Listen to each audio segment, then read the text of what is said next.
අපි හැමෝම දන්න ඉන්ටනෙට් එකට ෆවන්ඩේෂන් එක වැටුනේ 1960s වල ඩාපා එකන ඩිෆෙන්ස් ඇඩ්වාන්ස් ප්‍රජෙක්් ජන්සිකින් හදපු ආපනෙට් කියන ප්‍රජෙක්් එක හැබැයි මේක වටයක දිච්ච කන්ස්පිසි තියර එකක් තියෙනවා මේක තමයි ඉන්ටනෙට් එක කියන්නේ නිකම්මනිකන් කමියනිකේෂන් ටූල් යන්නේ මේ එක මුලින්දල ලෝක පාලනය කරන හද මාස් වෙනසයක් කියන එක මේ තියරක ප්‍රධාන කරුණු කීපයක් තියෙනවා ඩාපයක තිබන ලයිෆ් ලොක් කියල ප්‍රජෙක්් එකක් මේක අරමුණ වනේ කාගරි හැම ඇක්ටිවිට එකම්ම එකන්නේ කණමුණු දේවල් යන තැන් කතා කරන දේවල් රෙකෝඩ් කරගන්න හාමිකින් වගේ ඩාපයක මේ ප්‍රජෙක්්ක නවත්ත දවස පෙබරවාරි 4 තම මාක්සකබක් ෆෙස්බුක් ලෝංච් කර තියදෙකට අනුව ෆෙස්බුක් කියන්නේ ලයිෆ් ලොග එකේ මලුත් මුණ ගොඩක් විශ්වාස කරනවා මේක මිනිස්සුන්ගේ හිතවිලිසා ඇසරි වෙනස් කරන හිමනත්තන් සෝෂල් ඉංජිනිරින් කරන්න හදපු දෙයක් කියලා අපි දෙන ඩේට පාවිච්චි කරලා අපිට ඕන දෙවල් තීරණය කරන්න මේ සිිස්ටම් එකට පුළුවන් ඉස්සරදන්ම US මිල්ටරිකට ඕනුනේ ලෝක තියෙන හැම ඩේට එකකටම ඇක්සස් ගන්න ඉන්ටනෙට් එක කියන්නේ ඒදේ කරන්න මිනිසුන්න යාලගේ කැමැත්තෙන් එකතු කරගත දෙයක් කියල තමයි මේ තීරකින් කියන්නේ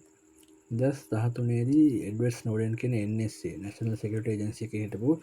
කන්ට්‍රක්ට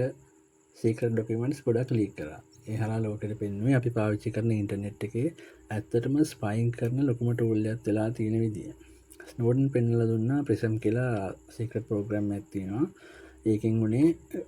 Google ෆස්බුක් Apple මයිකසොෆ්ට් වගේ ලෝක ප්‍රධාන ටෙක් කම්පනිස් වල සර්බස් වලට කෙලිම් ඇක්සස් එකට හම්බෙන එක මේ කරක් මුලින්කි පොඩාපයක ඉන්ටනෙට් ඔරිජින් සහ සවිලස් එක හොඳටම ගැලපෙනවා අපි දන්නේ අපි මැසේජ් කටෙන්ට් විතරයි වැදගත් කියලා ස්නෝඩන් පෙන්වා රජයකට වැදගත් වෙන්න මිටඩේන ඒ කියන්නේ වා කාටද කෝල් කරේ කොච්චර වෙලා කතා කරාද කොහිදන්ද කතා කරේ මේ ඔක්කොම එකතු කරලා හැමෝකම හැසිරීම පාලනය කරන්න පුළුවන් කියන එක තමයි ඩාපයක මුල් කාලයේ අරමුණ වනේ ඩාපයකින් මුල් කාලේ ඉන්ටනෙට් පොටෝකොල්ස් හදත්දීම